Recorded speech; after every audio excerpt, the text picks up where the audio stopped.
The problem in India, as far as girls' education is concerned, is because there exists a strong gender norm which defines gender roles in the way people live their lives, and especially in rural areas where these norms exist in a great depth. Norms like, whenever we go to the field and whenever we speak to parents, they tell us that for us, a girl is a liability, but a goat is an asset, because the goat is helpful for them. It gives them milk. It is economically useful for them, but a girl is just a burden because they have to pay a dowry for her to get married. So that's a burden. And especially as far as gender roles are concerned, so women have to be confined to the household. They are responsible for cooking, cleaning, and child rearing, but the economical and earning the daily bread rests with the man. So it's clearly demarcated gender roles which exists in areas where we work, and we are trying to create a perspective by which we try to tell them that men and women are equal, and getting educated is also the right of a girl and not just for boys.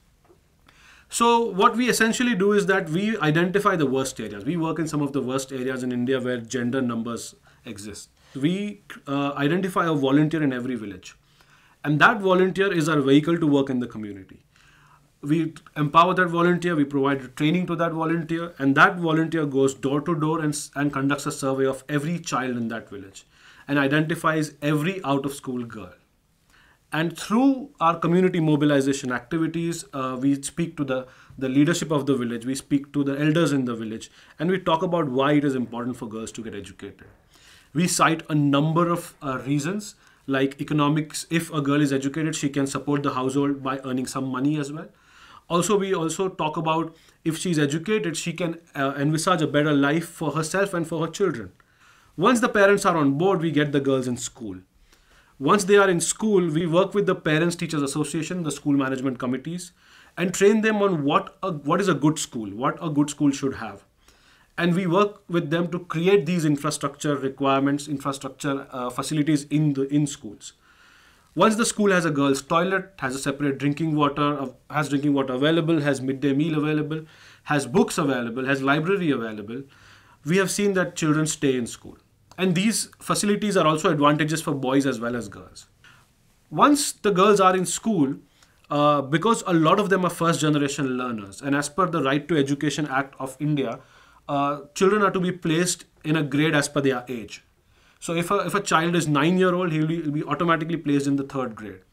But because most of our girls are first generation learners, they do not know how to read and write. So although they are in school, they cannot follow the regular instruction of the school. So we have a remedial learning program that we have designed, and we run that learning program in schools with our volunteer.